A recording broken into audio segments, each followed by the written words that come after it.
Good morning, everybody. It is of the hour 10, estimated 10:21 on on July 16th. We are starting our Jobs Committee meeting this Friday. Clerk, will you please call the roll? Iqbal, Iqbal present. Gopi, Lewis, Molina, present. Wallace, Ford, Present. Davist.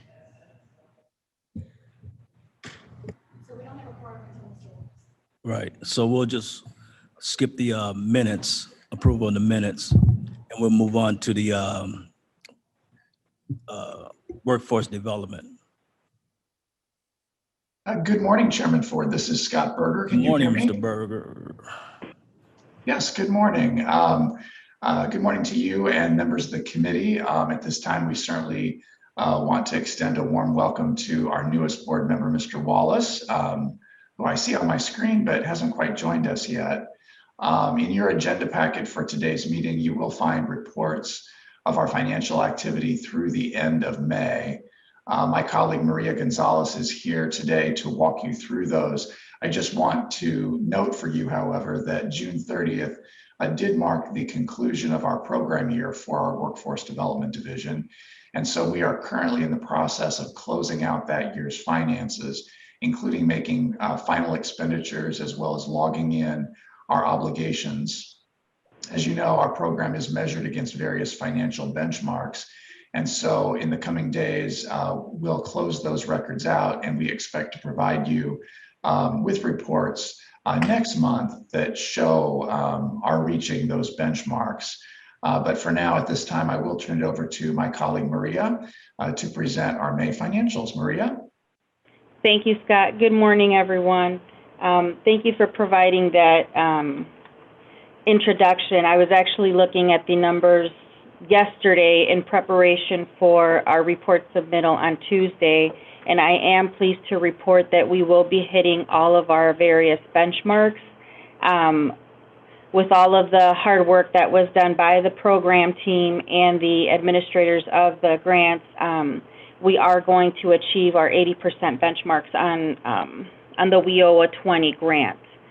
In your packet, if you turn to page 3, you will see the WIOA 19 expenditure report.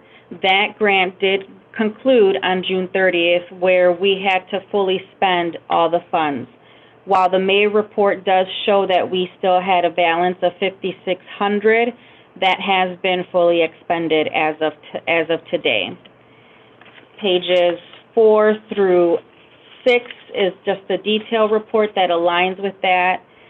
Page 7 is your WIOA 20 expenditure report. Again, based on how the state tracks our progress, the May report does reflect that we're tracking low. In preparation, again, for Tuesday's submittal to the state of our expenses, I have been looking at things very closely, and with all of the various contracts that have been executed and approved throughout the month of May and June, we have been able to achieve the 80% benchmark. The training benchmark has remained constant throughout the course of the whole program year at over 50%. During the month of May, it was at 56. Pages 8 through 10, again, is the detailed report that aligns with that summary. Page 11 is your trade grant report. This grant concludes on September 30th of 2021, so we still have a few more months to fully spend down the remaining balance there. The program team and I are starting to look at that to ensure that we fully spend it down by the end of the grant period. Conversations have already started to take place. And lastly is the statewide rapid response grant. The May report here does show that we have a balance of $67,000, but all of the reimbursements that were approved by the state for the various companies within our local area, they were paid on June 29th. to the tune of $156,804.52. So everything has been accounted for. Everything worked out accordingly. I know the state was a little concerned because it took a while to get the flow through with that, but once the review process was completed, the checks were cut and sent out. I know it's a short report, but are there any questions? Any questions or comments? All right, seeing none, let's move on to our presentation on our fiber optics networking in the county.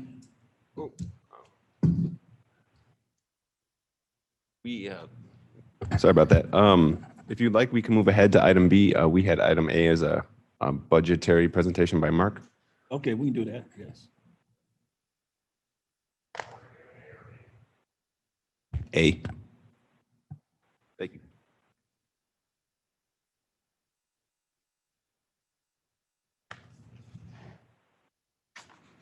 Good morning, and thank you for They're not here. being here this morning. So for those of you who are at the committee of the whole, this is a little bit of a repeat information from the budget presentation for the development department, but just focusing on the Fund 400 budget. Of the programs that the development department covers, the ones in green really are the ones that highlight involvement with economic development and job creation. Our general economic development program, our Kane Energy Efficiency Program, farmland preservation, and our Growing for Kane local food businesses. So some of the priority activities that have emerged in 2021 that the budget is focused towards addressing are the goal of launching a countywide economic development organization, promoting the fabulous Fox Water Trail for tourism, support agriculture and local food businesses, and to expand broadband. And you're going to hear more about that in the next presentation. So some of the funding sources available for pursuing those, Fund 400 Economic Development is riverboat funds. It's funded through an internal request process, so that's going through the process now. Staff is requesting the same level of funding as 2021 in order to replenish the fund, which has been done since 1999.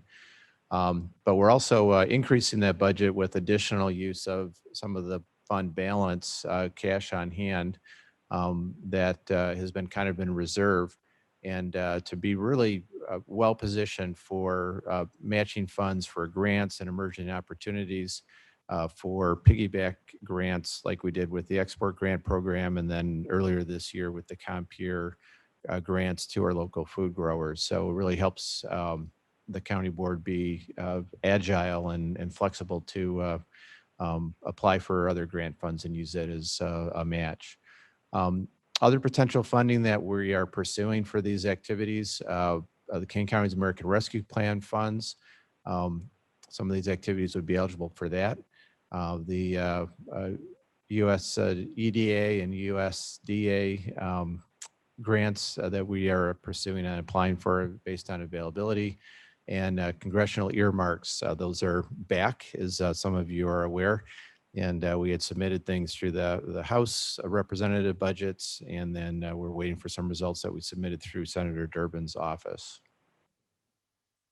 And this is what the spreadsheet looks like. So it does show an increase in what we're anticipating having available to use in this year, but it's generally coming from the increase in the use of cash balance in the account. And any questions, I'm happy to answer those. Thanks. Any questions? Go ahead, Mavis. So what do you think of which of these projects might apply to our American Rescue Plan? Sure. I know the broadband will, but. Yeah, it's typically the broadband could. There's a lot of different federal agencies that are pouring grant money into broadband. So Roger and I are working together on that. But generally, all the top three, there's a lot of discussion around using ARP funds for coming up with strategies for recovery and resilience and economic development. Mhm. So we're Okay. certainly looking at that for doing a study to prepare the launch for coming up with a strategy and making recommendations. There certainly could be aspects for tourism that's also part of economic development planning, and potentially for infrastructure projects related to that. And then agriculture and local food businesses, well, we emphasize that because it's, the number one revenue moneymaker in the county in terms of an industry, but it really is all part and parcel of economic development and jobs. Mhm. The number of jobs that for companies in the ag industry or support farms, support our agribusinesses, they're all related. It's kind of a separate, specialized cluster is another word for it. And some of our programs especially focus on that with the farmland preservation. Good, all of those. Okay, thanks. The one thing that I'm excited about with this is the technology. We don't, and yes, and I'm not a technology person, but I do see and I do hear from the younger generation how they're pursuing their job career, and it's all based on technology. There's a place in Aurora called Bureau Gravity, and it might be a good idea one day, may have them come in and explain what it is that takes place there. And it's amazing to walk in there, what looks like a regular, like kids, young people on the games, but they really all are at work making a living for themselves. So it's a whole different world that we got to open the doors for. I do not understand it. I do not use it, but I do see the future of it. I know Roger's here now, and I don't know how much people understand about broadband, but I do understand that our from the federal level, there's a big push to bring funds in to produce the broadband, and we don't know the impact that it's going to make, but it's just something that I'm glad as a county we're out in front of instead of waiting to see what everybody else is doing. So I don't know if Roger wants to go into a little bit about broadband to. Yeah. Well, I had come, Chris Toth had told me that they were going to be talking about fiber, or they had that on your agenda Yes, today. okay. I don't know if have you done the presentation yet? No, not yet, no. So yeah, the county as a whole, and I don't want to take away from what Chris was going to talk about regarding fiber and development, but the county's been involved with fiber probably for the last 15 to 20 years since I've been here. When I started at the county 19 years ago, we had a mix of poor connections. They were basically phone lines and what they would describe as T1 lines, which had very limited capabilities. Mavis, you're very familiar with that, I'm sure. We had frame relay circuits between us and DeKalb even. So over a period of the first 5 years that I was here, we did a plan to upgrade all the various infrastructure for the government buildings. Then we got into the discussion about how do you get to offices in Aurora and Elgin and some of the neighboring communities, and how do you get enough bandwidth to support the government for their own needs and then helping the community. And a lot of it started with the schools and the cities. So we started working on plans for the development of fiber with the city of Geneva for the government buildings and schools. And that was kind of our first parlay into this. We joint purchased fiber with the city of Geneva and their public works to connect the buildings in Geneva with fiber. So that was all done some time ago, and we still use that under a lease with the city of Geneva. But then around 2012, we started the construction of our own fiber, and we partnered with the transportation department, who was doing fiber for signal management and for intersection management. And we used a lot of their vaults and conduits to help lower the cost of building fiber along county right-of-ways. So a lot of the cost, benefit, and justification for that is based on how much would it cost us to lease the fiber or lease the connections from a carrier or from a commercial provider versus owning it, and what's our payback period? How long does it take for us to get our money back if we own it versus leasing it from someone?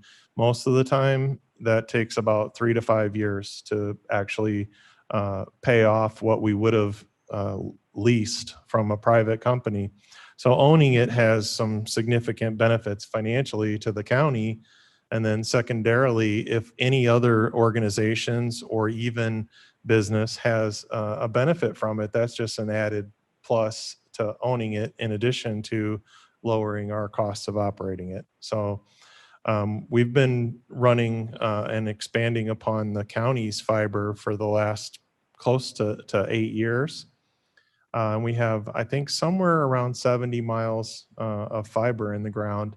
It goes from North County Line Road in Algonquin all the way to Montgomery in the south. And we run Orchard Road, Randall Road, we have Kirk Road, Stearns Road where the bridge is, and then Fabian. So all of those major county highways have fiber. And then we also take Route 64 out Burlington to KDOT. So we have another lateral that goes out west. So that's kind of the basic fiber network, and that connects the county's approximate 30 buildings. And we're in, I think, 7 cities now, about 7 different cities in the county. Primarily, we're using it for the government and other organizations, but there are some additional carrier resources where they've been purchased what I would call infrastructure from us or leased it to allow them to deliver service to a business. We do make some revenue from that. Those agreements have been in place for some time now. We're actually revisiting some of that right now and looking at how we would continue to expand on leasing infrastructure. A lot of what you see in the rescue plan and the federal bills talk about broadband and delivering it to business, agribusiness, rural residential, education sector. And where the county fits into that role is what they call middle mile infrastructure. So we're not necessarily delivering it to a house or to a business, but we're providing infrastructure that you can extend to make it a lower cost of entry for a provider to do that. So we can bring fiber infrastructure out to a location, and then a prospective fiber to the home or an internet service provider would provide it to the house and do the billing and servicing, but we would lower the cost of entry by providing middle mile infrastructure. And that's probably where we see ourselves fitting most of the time. We do some partnerships with government and education that are more direct, but a lot of our work is with an existing carrier that wants to provide service to a customer, but it's cost prohibitive to build the fiber. So if we have it in place, they want to use our fiber and lease it from us. So I did bring some maps with me. If you wanted to see kind of what it looks like, I could show you what we have. So Blair, I'm going to share my screen. Is that okay? Am I up to share? Let me see if I can get this shared out here real quick. Let's see. We gotta find the right maps. Let me go back. Yeah, just give me 1 second. I gotta pull up the right links. Yeah, there it is. All right.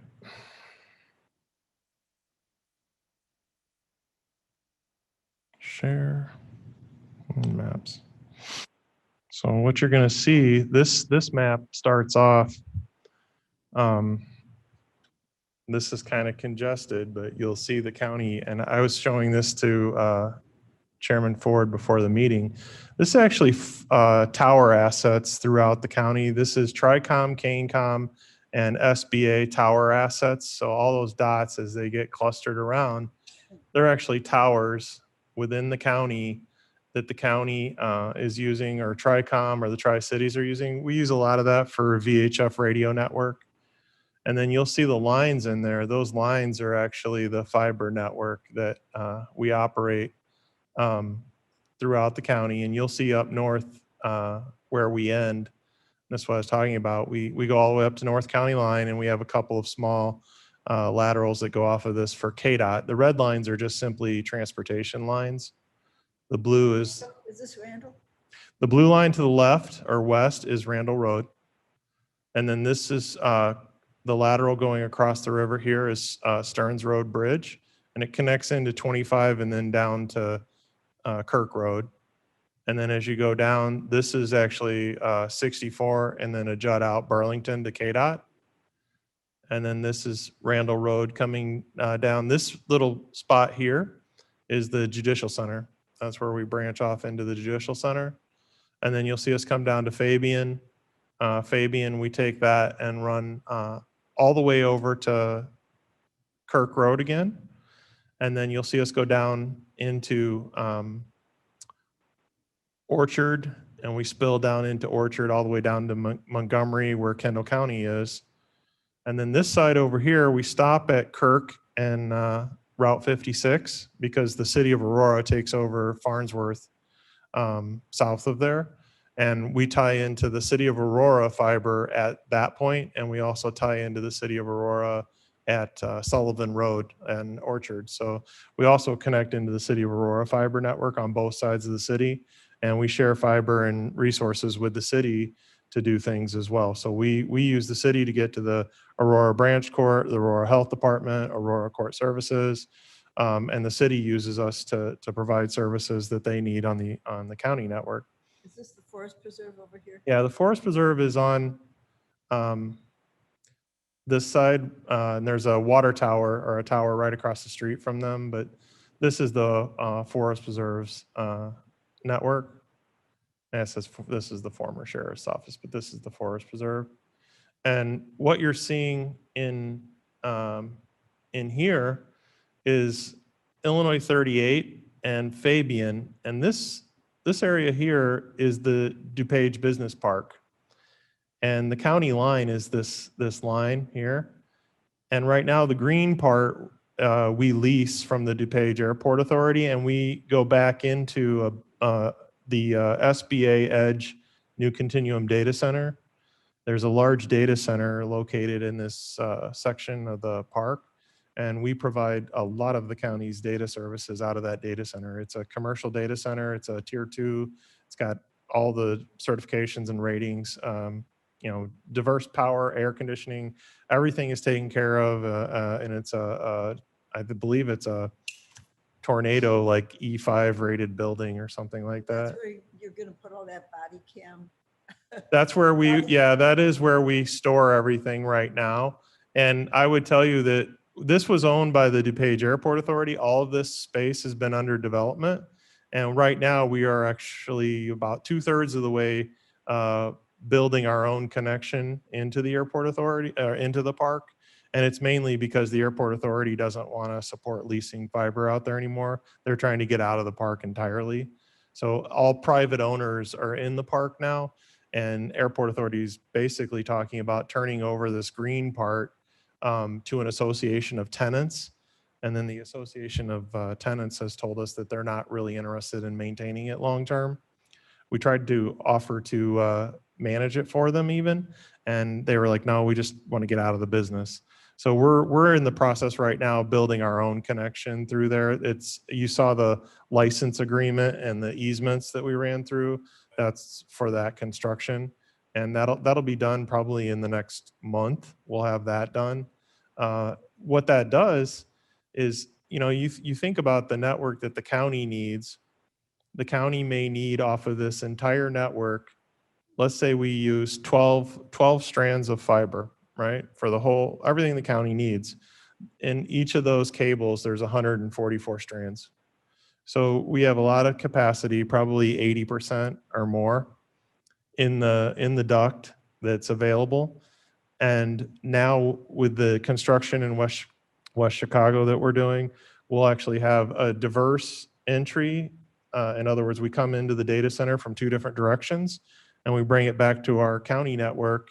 And anybody that really wanted to get to that data center, we have a direct path all the way into the data center. So, but that's what we've been working on and maintaining. I like to give an example of why it's important. So this little green line that goes in from the south into West Chicago, the cost of that green line per month to run a pair of fiber is about $3,500 a month to lease it, just to lease it. I'm gonna run out of battery. So leasing it's about $3,500 a month for a pair. In order for us to do what we want it to do, we need 6 of those. So six pair times 3,500. Now to build it, we're paying a little over $350,000 to build it. Wow. So we look at 5 years and say, you know, if I paid 60 times 3,500, I'm at over $200,000 for one pair, and I need 6 of them. So building it is obviously a lot more economical and long-term. We're not going anywhere. We're going to be in this business for a while. So the goal is to try and actually own the fiber and reduce our long-term costs. So we have a long-term savings by using it Yes. that we built ourselves. And then on the aspect of this, like 80%, you said about We have about 80% available. Yes, for other users. So that can improve our schools, manufacturing, IT businesses. Yep. All of our government centers that's throughout the county. Yep. I think I'm gonna lose my computer if I don't find my power cord. So. You mean my cord? What's that? No, mine's a little different, I think. So I don't know what I did with it. So any other thoughts or comments while Roger's getting? Yeah, if I lose my cord, it won't matter. I have a question. Go ahead, Mavis. So is our major You gotta use goal- your mic. You can't. Is our major goal here, you know, I'm old AT&T Bell Labs. So we had universal coverage mandates. So is that part of this, is to make sure that everybody has broadband? So. And So the broadband part of it is a kind of an interesting issue and challenge. We do, like I said, middle mile infrastructure. So we'll have carriers and companies come to us and say they're interested in getting from point A to point B. mhm, And we'll have network providers come to us and tell us they want to provide services to this location. And there's services that inventory all the fiber in the county. They keep track of what's available. And they contact kind of like a broker, and they sell fiber to get people from point A to point B. mhm. We're in that market space with everybody else. We have kind of a unique asset that other people don't have. And other companies will come and talk to us about using it. And we usually use another reseller or carrier to facilitate the purchase, because we're not going to service them directly. We're not set up for that. We don't have a big customer service type of setup. We haven't done too much with residential. It's usually a carrier that wants to get to a really large business. But the demands for broadband, a lot of the demand is out west or west of Randall Road and in unincorporated or in rural areas. And I would say that one of the big challenges is that you can't bring cable to them. It has to be wireless. So you're dealing with point-to-point wireless frequencies, like a 5 gigahertz type of frequency, or you're doing private 5G with the telephone companies. But getting a cable to them is really difficult. It's expensive. So usually the cost prohibitive part of that kicks in. And so one of the things that we had been talking about with the rescue plan is, if you extend infrastructure west of Randall and Orchard and you get the fiber out there, somebody as a provider that wants that as a business would put the wireless infrastructure in, or they would do the cabling to the homes. We would just lower the cost of getting there by putting fiber infrastructure in. And then the other thought was to do elevation, which is to get towers or get up in the air so you could actually use wireless infrastructure to get to a farm or get to an agribusiness type of location. And we have some what I would call preliminary engineering estimates of the cost of doing three routes out west One would go out all the way to Big Rock off of Route 30. One would be out to like Elburn, Maple Park, Lily Lake. Another was going to go out through Pingree Grove out to Hampshire. So we kind of show what those 3 routes look like, what they cost, what communities are around them. And we have a program budget for what that would look like. And that's kind of what we're promoting as an answer to some of these requests for, hey, can you do something about broadband out in the rural areas? You also run the risk of competing with people that are in that space already. And that's where being a middle mile provider puts us out of the contention. They're competing with other people in their space, not the government. Yeah, good. So we don't, the second you say the government's going to deliver it to their houses, every home provider of internet will be jumping up and down and want to, beat us into submission probably. But the reality is, if they're not providing the service out there and we can help lower the cost so that somebody will. That's it. This sounds like when AT&T was, Yeah. their wires are being used by MCI or Yes. Sprint, or it's Yep. good. So we have a lot of people that want to use, and I will tell you that before we built any of this fiber, we approached AT&T, Comcast, and another cable provider, and we asked them if they wanted to do a public-private partnership and build this with us. They all turned us down. Well, good for us. So they said no, and Did we you were. submit your request to the ARP committee yet?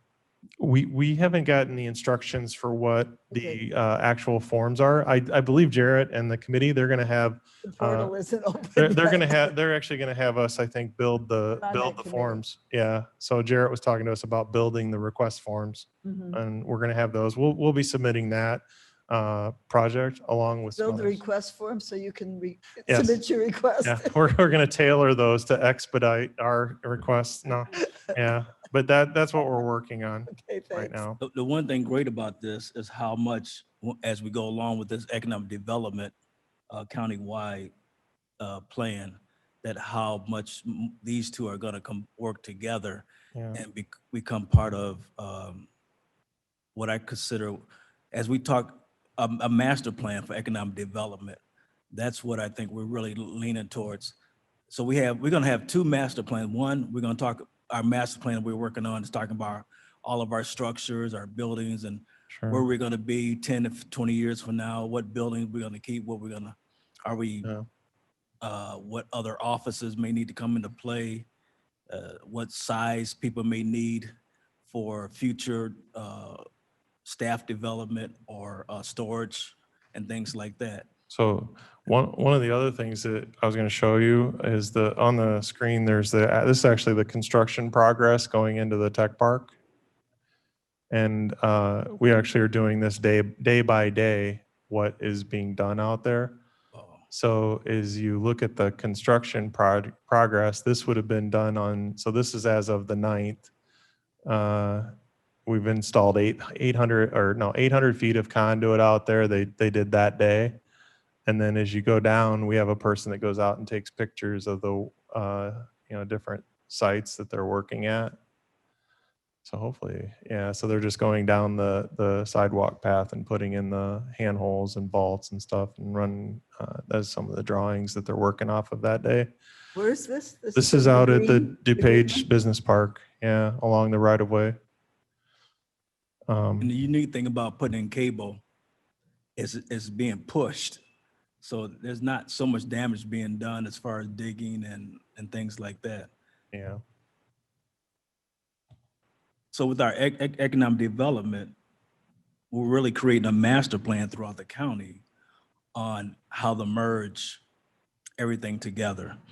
And me and Chris has talked many times about the different components that are out there where we can try to actually spend time and making some of our projects more long-term so that we can actually close gaps and become a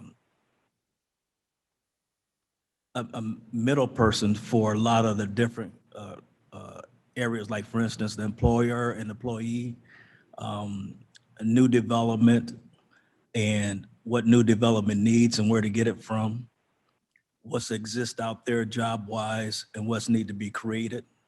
So it's just a great overall plan that we can be working on. Any other comments or Yes, Mr. Chairman. go ahead?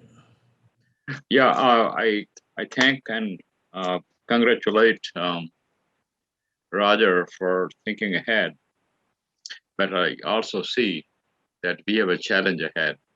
What I see is that, as Roger said, we have 80% of the cable doing nothing, and we have invested money into it. What is being done to market it to the entities, but particularly public entities like school districts or others who could use it and run with that rather than getting this thing wasted? I am afraid that a new technology would come and all this fiber optic, which is a great thing right now, would be obsolete. Yeah, and actually a lot of it is being done. We already, and I'll let Roger go ahead Sure. with that. So a lot of the fiber that we have is in use by schools and education. We partner with NIU Net, iFiber, and Illinois Century Network, which does the schools. We have Illinois Century Network on multiple segments of our fiber. They actually use our fiber to get to Elgin Community College and McHenry County College. And then the schools, they're in an interesting situation. The schools get E-rate, which is a federal reimbursement for the fiber and internet services that they use. And unfortunately for E-rate, they're only allowed to use the money for what they consume. So we can lease them a strand of fiber to do what they want to do, or have a provider provide them internet, but they have to go through a relatively complicated federal process to file for E-rate, and then you have to respond to a bid to get the E-rate. So we don't complete those applications. You have to get what they call a spend number, and you have to get registered with the feds. And so we allow the providers to propose on the schools, and we offer them our infrastructure if they need it to complete their network. So NIU Net has kind of led the charge on doing the schools for us, because they do have all of the credentials to do the E-rate. And we've supported them on doing, I think we've probably done something with most of the schools at one time or another. I would say that the schools have kind of gone in and out of our network and the ICN network and private networks. And just like anybody else, they take it out to the street and see how low of a price they can get. And they go wherever that is every couple of years. And sometimes it's NIU, sometimes it's the state, sometimes private providers provide it, but they are a very competitive market space to get the schools. There are some commercial providers that won't bid on the school work because it's so competitive, they say it's not profitable. So we've had a couple of them we've talked to, and they're like, yeah, well, we don't compete on the school work just because other people compete so well, we just can't do it. So, but we do take an interest in it. I do think that the municipalities in particular and their economic development people would benefit greatly if maybe our economic development or development folks and IT were to talk with them directly. And Chris and I have talked about this recently, going out on, maybe some types of meetings with the different municipalities to see what needs they have. And I think that would be an important step. Yes. If anything, they'll know what we have and they'll know what we're doing. The other side of that would be we might be able to fix some problems or help them with some development. So, Chris, are you gonna say something? Oh, yeah. Just when we move on from this part, I just wanted to present part of my presentation because Okay. Roger has done a much better job than I ever could about talking about the history of fiber and what we have in the county. Just one more. Also, I believe like in Aurora, the Unlight has reached out to the schools and is Yes. trying to work with them on how to make that connection so that so a lot of that's happening. But I think the thing is that Roger's trying to say is our job only goes so far, and then we need providers to come in service providers, is that what you call them? Yeah. They come in and try to close those gaps into the different departments. Yep. So, all right, anything else? No, thanks. All right, let's go ahead and kind of get off track here a little bit. Oh, no, thank you. And thank you again, Roger, for Yeah. joining us today, because like I said, he's a much better resource, especially when it comes to the technical and historical side of our fiber network. I'm just gonna move ahead quite a bit, mostly because I just want to talk about fiber today from the economic development side of things. And in the past, the county has actually put advertisements into economic development magazines for the state. And one of the things that we were highlighting was our unique infrastructure with the fiber network, because we are the only county in Illinois that has its own fiber network. So when we promote that, I only promote it in that we have the network. I don't promote services. I don't promote any of that because the county does not provide it. But when we talk about fiber, we'd like to talk about symmetrical speeds, which means same upload, download speeds. So it means you can send and receive information at similar speeds. It's not the exact same when you have cable internet. It's a greener solution, which you talked about briefly, how you push it into the ground, but it also, because it doesn't use power, it's more green friendly. So we promote that. It's great redundancy solutions for our local businesses because fiber internet does not rely on power. So if it's a great backup to have, so we promote as that. It's also unlimited data, which if you're a Comcast or other provider, unlimited data has become a new topic for a lot of people concerned, especially as they work from home and data usage. Right. And then faster speeds. A gigabit down speed is just, it's insane how fast that is compared to 200 megabyte per second local internet. And when I talk about fiber, job creation, it's one of the key components in job creation, especially in the tech research and highly advanced in infrastructure requiring businesses. You can use that to attract businesses, just that we have that fiber as a network out here and the potential that it offers. It also offers business support due to its connectivity. The big thing that was put out before the pandemic was its ease of allowing telecommunicating and all of the high bandwidth usage that people would be using from their businesses and homes to connect remotely. And now it's become even more important as ever as we move to a more hybrid model. Telecommuting is still an attractive thing for people to use in recruiting their prospective employees. In terms of research, I know Fermilab is connected to the fiber network because of the just insane amount of data that they use. We've talked about tech and entrepreneurship. Savings, it's just you save by having the infrastructure, you save by the cost, and then the property values that it brings to having that fiber network and the potential of connecting through ISPs or other providers. Just people knowing that there's fiber in the ground gives immediate value locally. And I just wanted to, again, thank Roger. Him and Charles are the 2 points of contact for any questions. We want to always continue to keep fiber is an asset that we promote for our economic development. And it's just something we want to keep in mind as we move forward with more planning. Just how can we make that an attractive sell, or how do we utilize that when we market our county to prospective residents, business owners, and employees? This is going to be really important when we get to a point where we're really looking at job creation and why we're the place to come to, why Kane County, when it comes to creating jobs and looking for jobs. Any questions, comments for Chris? All right. Then we can move on. Our staff update for Economic Development Initiative. Thank you. Both Mark and I just have two short objects to share with you today. When it gets up in there, I wanted to share some good news with our unemployment numbers. We've had some really good news for the month of May. We've actually had a nice drop in our unemployment. We had a full percentage point plus drop in May. And unfortunately, I don't have an exact answer to why that thing is, but I'm slowly starting to see less and less we need workers signs at our buildings, or at least where I live in the Tri-City area. I'm seeing less of those. So people are starting to get back to work.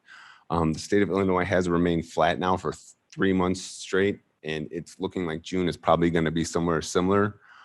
Interestingly enough, I haven't found the reason why, but USA has actually gone up. The unemployment has risen 0.1%.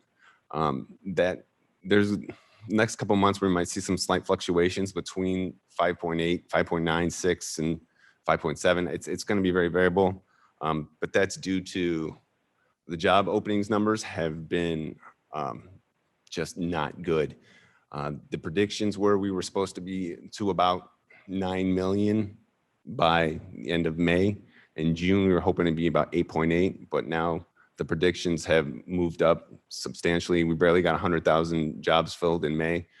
So using what we've seen, we're predicting that the number of open jobs in the United States is going to be about 9.1 million. Given our unemployment number being really good for the month of May and not too much of a dip or change expected for June, I'd say we're looking about 25 to 28,000 people still out of work in the county that we're just looking for, ways to get back into work with our partners. But we're on great track for the county. And now that we're really standing out in the state, it's just great news to highlight. All right, any questions or comments? I have a question. Are we over time? So the ARP is considering childcare as one of our priorities. Do you think that would help in the job sector? Oh, yeah. Yes. I personally am one of the parents who have a child at home and a wife that works remotely due to the pandemic. And a lot of people that I know that also have had children, I believe the term is the she-cession, was when 800,000 jobs were lost for women during the pandemic. And it's going to be something very fascinating to study over the next couple of years about the changes in work habits that women had during the recession and what that meant for childcare, the childcare industry, and for employment. But that is an issue that I think continues to be a forefront in terms of women in employment. So if going back to my original answer, I would just say a very hard and firm yes. Okay, thanks. Yeah, no doubt about it. Any other questions or comments?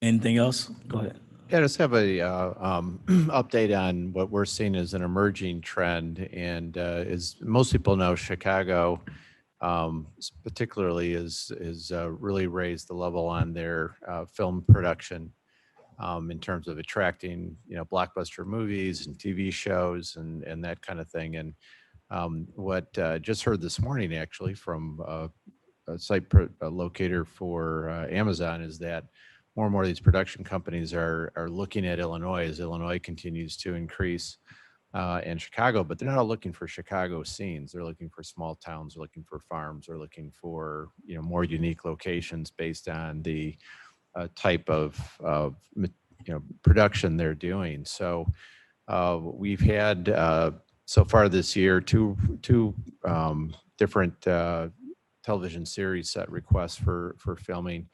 And we don't really have a ordinance or a process that's fitted just for that. And we do for what we call special events, but it's more geared towards a single event on a single property, as opposed to what we're learning together with our other agencies are, multiple properties and roads and multi-jurisdictions. This particular one that was out this morning, partially in unincorporated Kane County, and they're going to be filming tonight in the village of Elburn. So a lot of the same, community is involved and highway township commissioners and everybody, that impacts. So the benefit is, they've booked all their hotel rooms in Aurora and St. Charles for their crew and the cast, and they're renting equipment and they're buying food, and so there's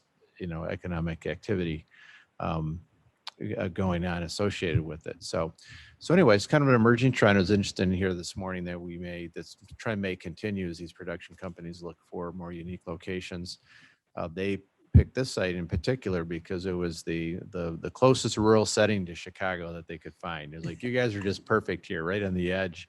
He had just driven out from Chicago this morning. So we may see more of this, and we want to be prepared, to communicate, but so it goes really well for these production companies and goes really well for our residents and businesses and different government agencies. So we'll keep you posted, but we can add, with a small letter, P, production, economic development dollars. So thank you.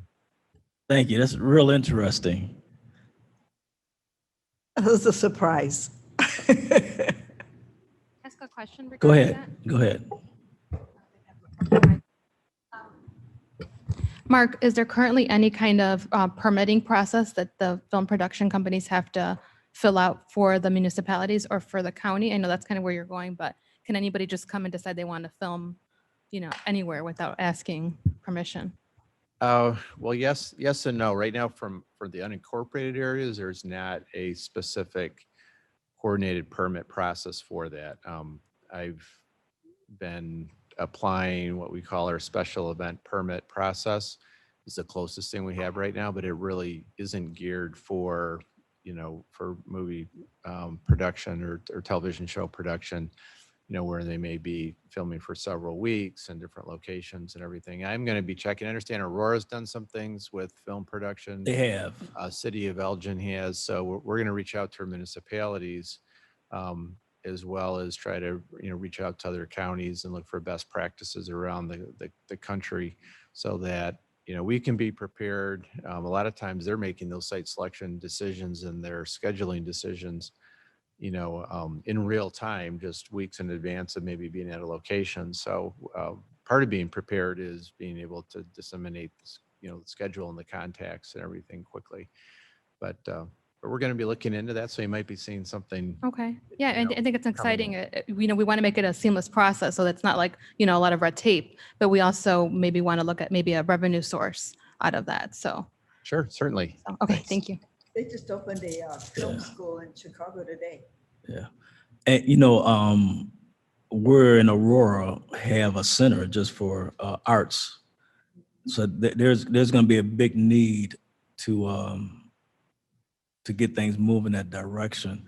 Although that we're mostly concerned about the unincorporated part, but it'd be good to work with the cities and villages because, like you just said, the boundary that they're looking to use actually is not so centralized like you do when you just trying to get a special use permit.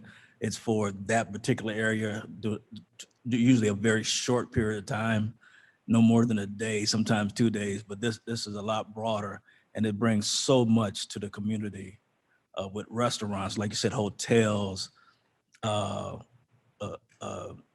just resources that they need to buy.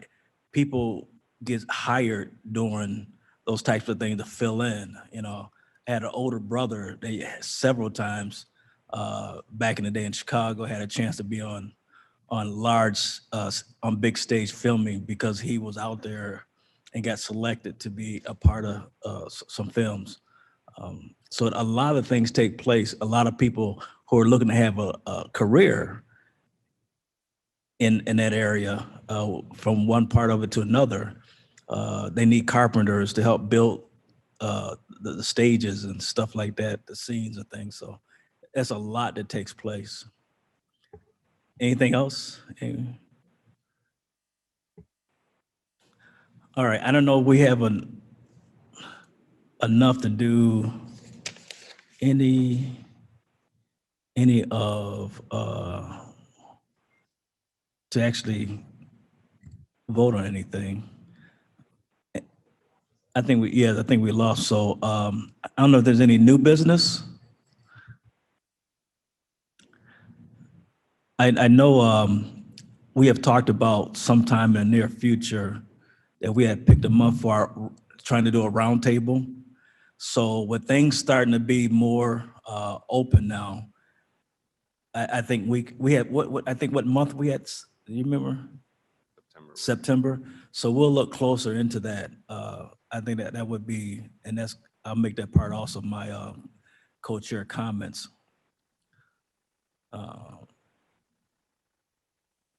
I don't think there's any public comments. We can't do the reports placed on file, so we move that. and the minutes up to our next meeting. There's no need for executive session, so look for a motion to adjourn. I move to adjourn, Mr. Chairman, Mohik Paul. Actually, Molina beat you to it, but you can second it. I second it. All right. Motion been made and second. All in favor by saying aye. Aye.